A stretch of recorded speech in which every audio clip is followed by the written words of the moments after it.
It's a lot of delayed gratification in medicine, which I think a lot of people going into medicine are aware of, but I think when you're in the brunt of it, it's a lot harder to see your high school and college classmates driving BMWs and buying houses when you're still making like $55,000, working 70 hours a week, and having like $300,000 in debt.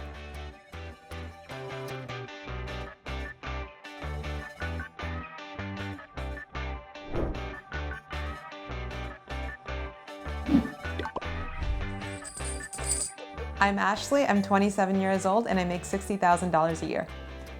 I'm Andrew, I'm 31 years old, and I make $58,000 a year. Together, we make $118,000 a year. And we both live in Philadelphia, Pennsylvania. We're both doctors. I'm a resident physician in radiology. I'm a resident physician in internal medicine.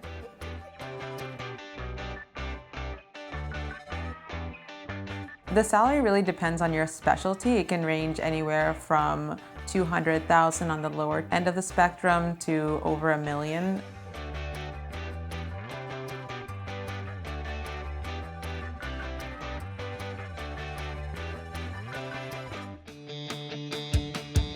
I am a resident, but I plan on living very cheaply for a long time until my loans are paid off and I have enough to live on, and I think that'll be many years in the future.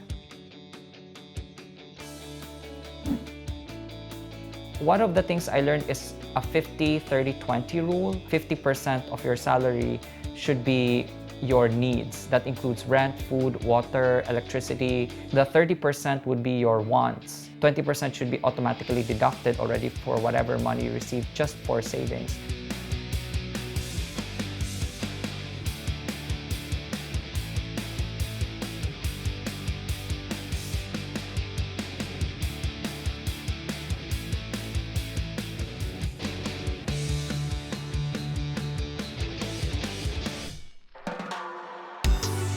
It was very scary when coronavirus hit our hospital.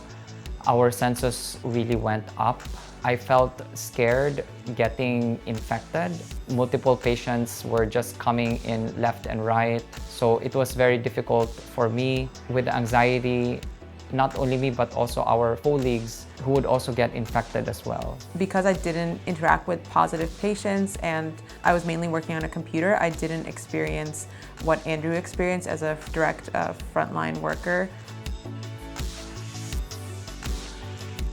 I started to feel feverish, generalized body aches. I didn't have any appetite. I just felt really, really tired and shaky chills, which was really uncontrollable. Then the next day, I said to myself, I'm a healthcare worker. I will be taking care of patients. I cannot risk infecting other patients who do not have the virus, so I gotta get tested.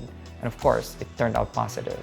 I even didn't tell my mom early on because I knew that she was just gonna be very anxious for no reason, and my mom is still in the Philippines. But I made sure that I told my brother, but then again, my brother still told my mom, so. I think every resident physician with student loans is thinking about how they're going to repay their student loans.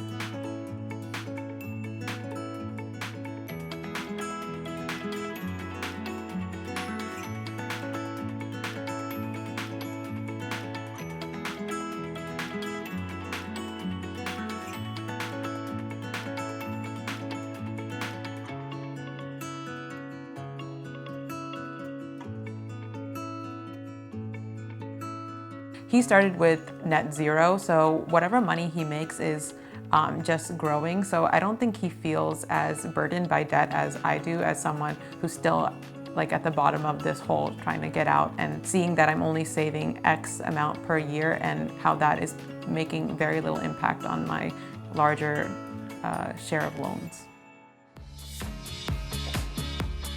I usually do the groceries because I love doing groceries. I think Ashley knows that I love grocery shopping.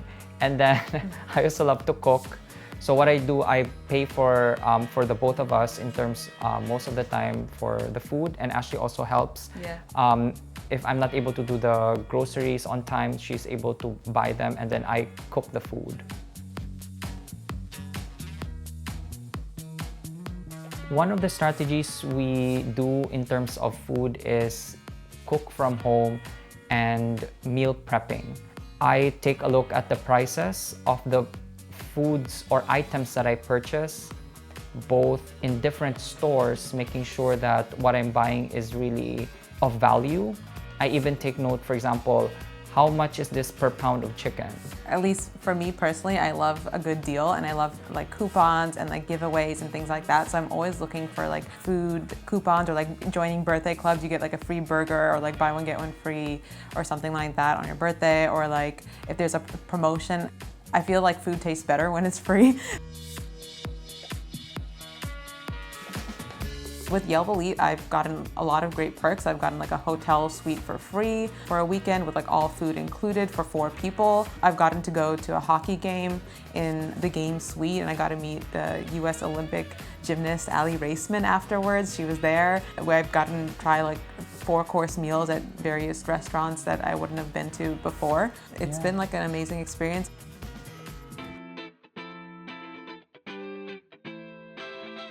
We basically met through an app called Coffee Meets Bagel. That was my 27th birthday. Andrew did a wonderful job. It was very romantic.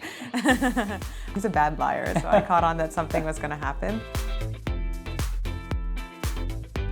So our wedding budget is ideally $50,000, but because of my South Indian background, we actually are planning to do 2 events.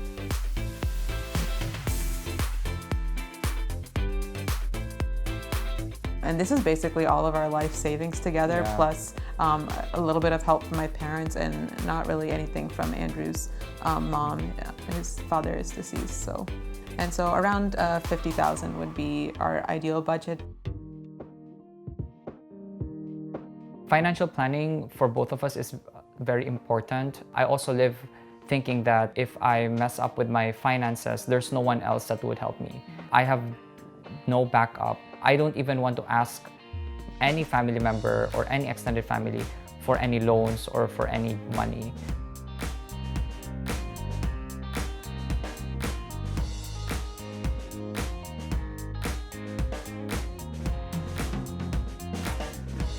Similarly, I hate accepting money from my parents.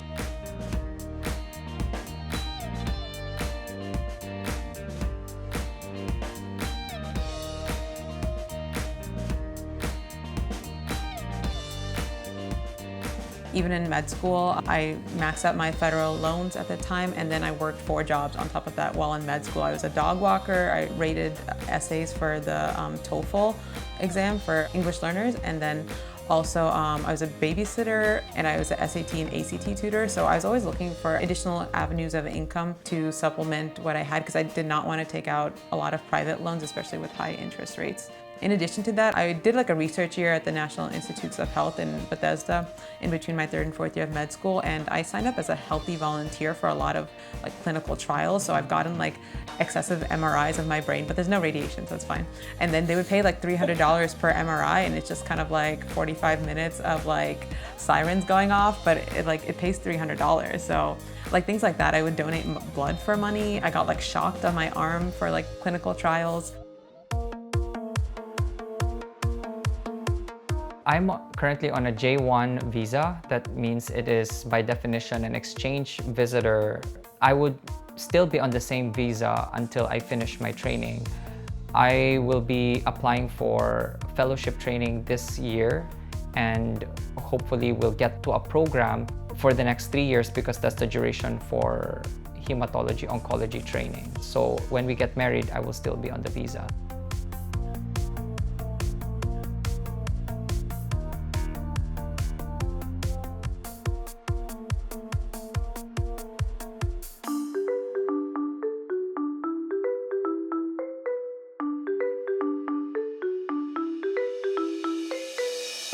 So I anticipate that moving to DC will increase my spending a lot. One, with the actual move, and also my rent is gonna go up by around $200 a month. I'll still have a roommate there, and I'll be living in pretty much the best bang for my buck that I could find within biking distance to my work. But I think that the cost of living in DC is a lot higher. And also we're gonna have the additional cost of commuting back and forth from Philly and DC because Andrew will be here in Philadelphia over the course of the next year. So transportation costs will increase as well.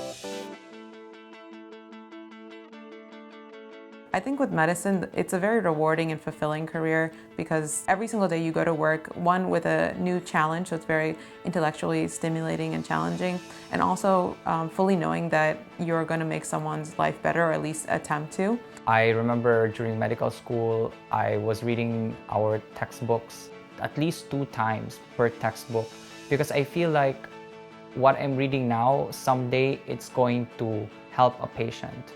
I think every single day you feel like you're doing something meaningful and positive with your life. The pandemic really highlighted to society in general how essential doctors and nurses and respiratory techs and physical therapists and everybody in the whole team is in this basically ecosystem.